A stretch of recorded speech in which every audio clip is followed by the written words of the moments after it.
Okay, this is concerning Destiny and the videos she puts on. These are 13 questions for her. Number one, if emotions are programs of the matrix, why in the dimensions do people still have emotions? You see the people that appear on the Destiny program with their different personalities and such, and you see that they still have emotions. They are still angry, they're still resentful, they still are going through self-forgiveness, they are still going through these different things. If emotions are all programs, then why do they exist in the dimensions still?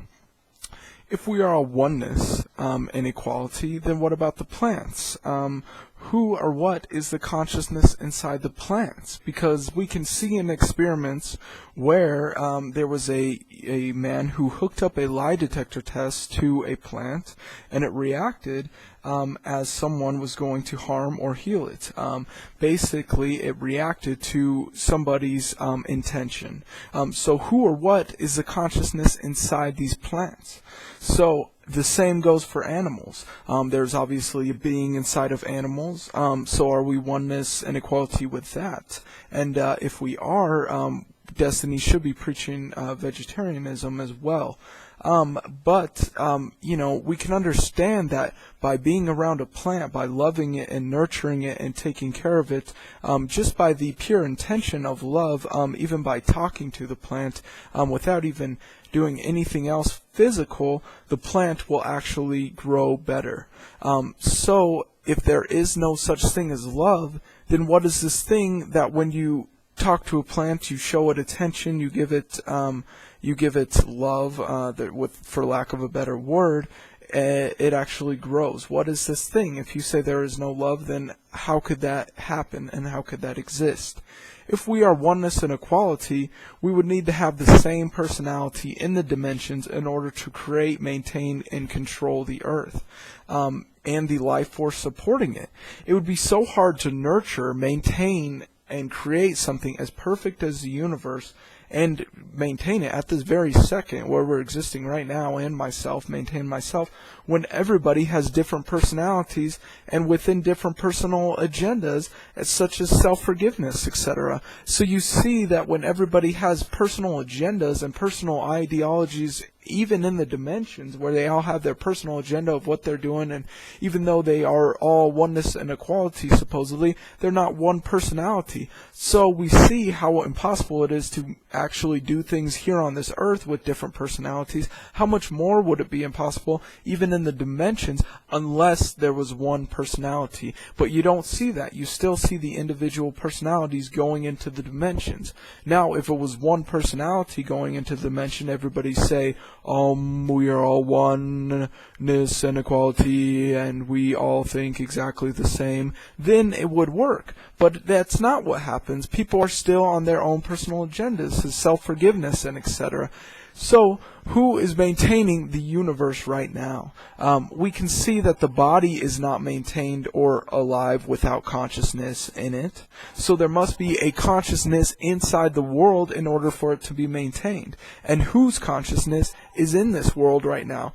If it's our consciousness, but it would be affected by our separate personalities and all their agendas. Take, for example, the reptilians. How could we work together if there is a reptilian world and then there's a human world, and we are all gods of the human world and the reptilians are gods of their world? Then who is God of both worlds? And if you say that all of us are one together, then why would we put ourselves in the situation that we are in, and why would we create a negative force such as the reptilians to mess with us?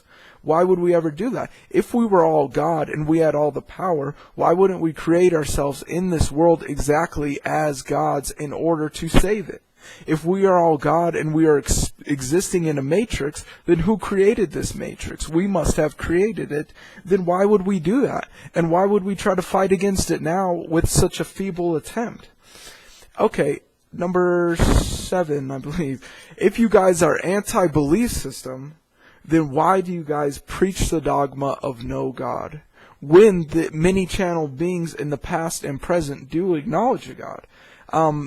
If you are anti-belief system, what exactly is what you guys are preaching there, because it's not an experience necessarily, it's just the same thing over and over, which I believe is the definition of somewhat a belief system.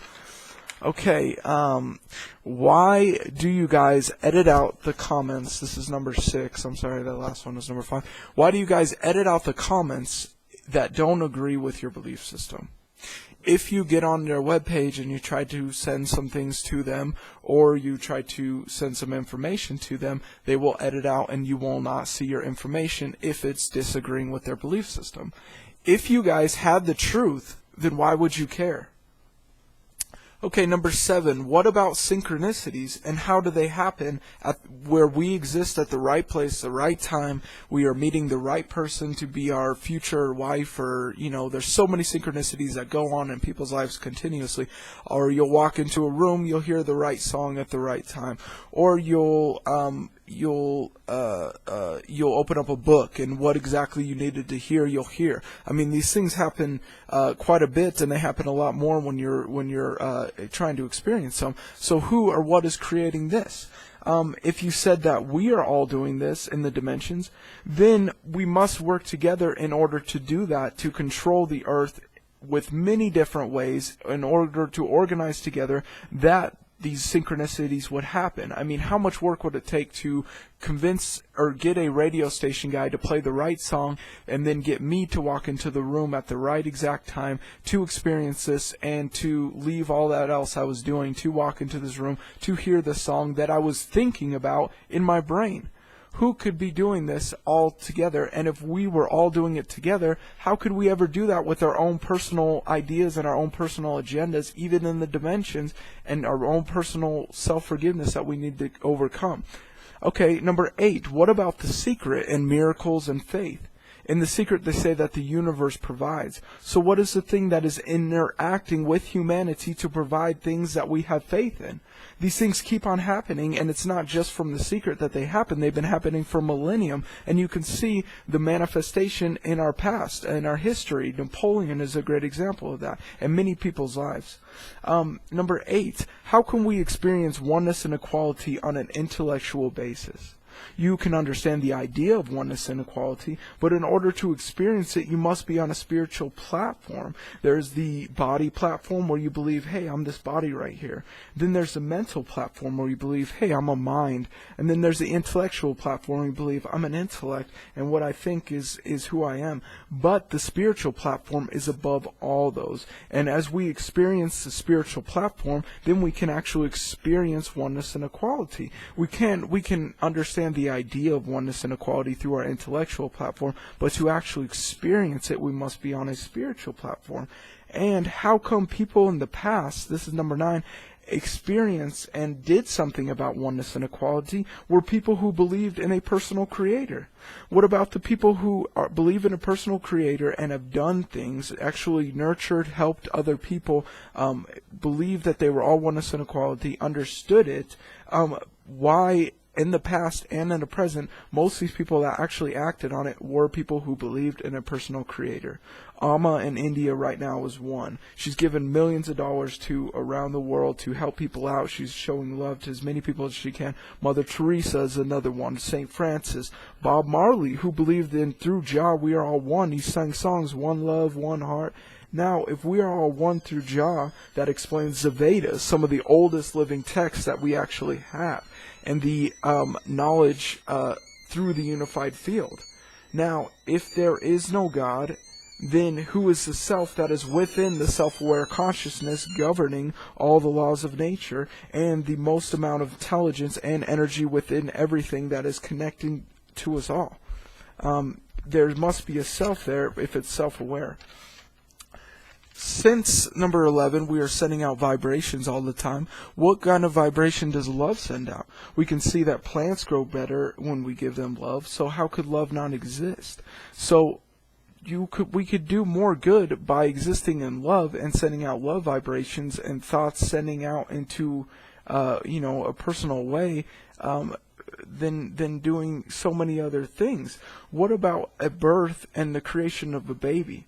How could the creation of a baby, with the sperm, the egg, the soul that enters into the womb, it must be done, and something must be actively doing this. Now, how all of us working together with our separate personalities be able to do this? And if we had all the power, why wouldn't we put ourselves with the right mindset into this place that we're existing, into this matrix that we created ourselves? It just doesn't make sense. Now, to experience love, love is that which nurtures. And love is not only a feeling, but it's an action. And it's the action of taking care of and nurturing. So we can see that right now we are being nurtured. We are being nurtured by everything in this entire world. Our bodies are being nurtured right now. My body's being nurtured by air that is coming from higher self. So who is actively nurturing us right now as a race and humanity, as everything? Who is actively nurturing us if there is no love and there is no personal creator? Who is actually doing that right now? And if it's all of us, how could we all do that if we're dealing with our own problems in the dimensions? Thank you.